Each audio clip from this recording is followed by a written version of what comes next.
Hello all, welcome to Moto Inc Customs. Yet another audio upgrade from Moto Inc. നമ്മൾ ചെയ്തിരിക്കുന്നത് ഒരു 2025 model Maruti ഡിസയറിലാണ്. ഇതിൻ്റെ ഒരു സ്പെഷ്യാലിറ്റി എന്ന് പറയുന്നത് ഒരു 8 ചാനൽ സെറ്റപ്പാണ് നമ്മൾ ചെയ്തിരിക്കുന്നത്. പ്രസൻ്റ്ലി ഇതിപ്പം ഇൻസ്റ്റാൾ ചെയ്തേക്കുന്നത് 6 ചാനൽ ഒരു മോഡിലാണ്.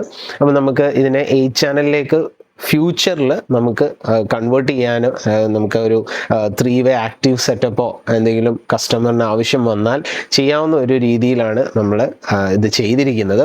പ്രസൻ്റ്ലി ഫ്രണ്ട് 2-വേ ആക്റ്റീവും ഒരു സബ്വൂഫറുമാണ് ഇതിൻ്റെ അതിപ്പോൾ നമ്മൾ നിലവിൽ ഇൻസ്റ്റാൾ ചെയ്തിരിക്കുന്നത്. കംപ്ലീറ്റ്ലി ഓറയുടെ OFC കേബിളിംഗ് ആണ്. ഫ്രണ്ട് ആക്റ്റീവായിട്ടും ബാക്കിൽ ഒരു സബ്വൂഫറുമായിട്ടാണ് ഇപ്പം നിലവിൽ അത് അപ്ഗ്രേഡ് ചെയ്തിരിക്കുന്നത്. അപ്പം ഇതിന് ഒരു ഫ്യൂച്ചർ അപ്ഗ്രഡേഷനും കൂടെ ഉള്ള സ്കോപ്പ് നമ്മൾ ഇട്ടാണ് ഒരു 8 ചാനൽ ഇൻസ്റ്റലേഷനുള്ള സ്കോപ്പ് അതിൻ്റെ അകത്ത് കൊടുത്താണ് നമ്മൾ ഇപ്പം ഈ വർക്ക് ഫിനിഷ് ചെയ്തിരിക്കുന്നത്. ധാരാളം ആളുകൾ ചോദിക്കുന്ന ഒരു എൻക്വയറി ഉള്ള ഒരു കാര്യമാണ് ബഡ്ജറ്റ് റിലേറ്റഡ് ആയിട്ട് ഇപ്പം ഞാൻ ചെറുതായിട്ട് ചെയ്തിട്ട് പിന്നെ എനിക്ക് അപ്ഗ്രേഡബിൾ ആണോ എന്ന് ചോദിക്കുന്ന ധാരാളം ആളുകളുണ്ട്. അപ്പം പൊതുവെ അങ്ങനെയുള്ള വർക്കുകൾക്ക് കൂടുതലും റെക്കമെൻഡ് ചെയ്യുന്ന ഒരു കാര്യമാണ് വെക്കുന്ന സാധനം എപ്പോഴും അപ്ഗ്രേഡബിൾ. കുറച്ച് പൈസ ഇൻവെസ്റ്റ് ചെയ്താലും അത് അപ്ഗ്രേഡ് ചെയ്യാൻ പ്ലാൻ ഉണ്ടെങ്കിൽ അപ്ഗ്രേഡബിൾ ആയിട്ടുള്ള പ്രോഡക്ട്സ് ചൂസ് ചെയ്യുക. അല്ലെങ്കിൽ നാളെ അത് കംപ്ലീറ്റ്ലി അഴിച്ച് മാറ്റേണ്ടതായിട്ടുള്ളൊരു അവസ്ഥയിലോട്ട് പോകും. അപ്പം അതുപോലുള്ള ചില എൻക്വയറികൾക്ക് നമ്മൾക്ക് ഇതുപോലുള്ള കുറച്ച് ഇൻസ്റ്റലേഷൻസ് നമുക്ക് എക്സാമ്പിളായിട്ട് പറയാവുന്നതാണ്. ഇപ്പം 3-വേ ചെയ്യണോ വേണ്ടയോ എന്നൊക്കെ ചിന്തിക്കുന്ന ആളുകൾക്ക് വേണമെങ്കിൽ ഒരു 2-വേ സെറ്റപ്പ് എക്സ്പീരിയൻസ് ചെയ്തിട്ട് 3-വേയിലേക്ക് പോകാം എന്നുള്ള ഒരു കാര്യം അതിൻ്റെ അകത്തുണ്ട്. നമ്മളൊരു ഫുൾ സിസ്റ്റം നമ്മൾ ആദ്യമേ ചെയ്ത് വെക്കുന്നതിൻ്റെ പെർഫെക്ഷൻ്റെ അകത്തൊക്കെ ഇഷ്യൂസ് ചിലപ്പോൾ നമ്മൾ രണ്ടാമത് ചെയ്യുന്നതിൻ്റെ അകത്ത് കാണുമായിരിക്കും. സ്റ്റിൽ അത് നമുക്ക് എല്ലാ കാര്യങ്ങളും നമുക്ക് എക്സ്പീരിയൻസ് ചെയ്ത് പോകാൻ പറ്റുന്ന ഒരു ചോയ്സാണ്. പക്ഷേ 2-വേ സെറ്റപ്പ് ഓൾറെഡി യൂസ് ചെയ്ത് എക്സ്പീരിയൻസ്ഡ് ആയിട്ടുള്ള ആളുകളെ സംബന്ധിച്ച് അത് ഒരു 3-വേയിലോട്ട് പോകാനും ഒക്കെ അവർക്ക് ഡയറക്റ്റ്ലി ചിലപ്പം പറ്റും.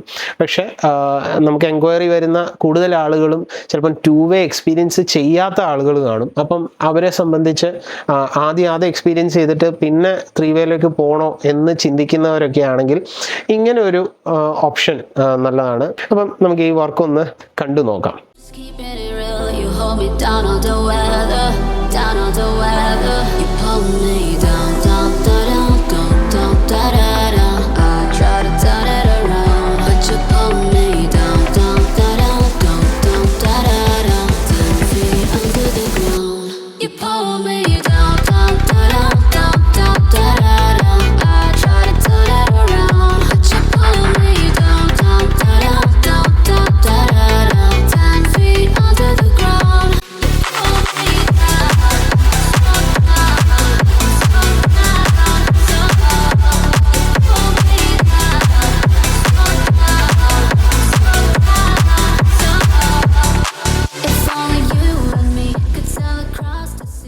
പ്രത്യേകിച്ച് ഈ വണ്ടിയെ സംബന്ധിച്ച് നമുക്ക് OEM സ്റ്റീരിയോ ആണ് അതിൽ മെയിൻറ്റെയിൻ ചെയ്തിരിക്കുന്നത്.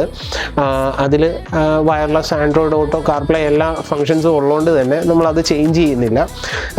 ഒബ്വിയസ്ലി അതിന് പകരമായിട്ട് നമ്മൾ അല്ലെങ്കിൽ അതിൻ്റെ ഓഡിയോയെ നമുക്ക് പ്രോസസ്സ് ചെയ്യാനായിട്ട് ഒരു DSP ആഡ് ചെയ്യുന്നുണ്ട്. അത് 8 ചാനൽ നക്കമിച്ചിയുടെ ഫിഡില സീരീസിലുള്ള FDSK എന്ന് പറയുന്ന 8 ചാനൽ DSP ആണ് നമ്മൾ യൂസ് ചെയ്തിരിക്കുന്നത്.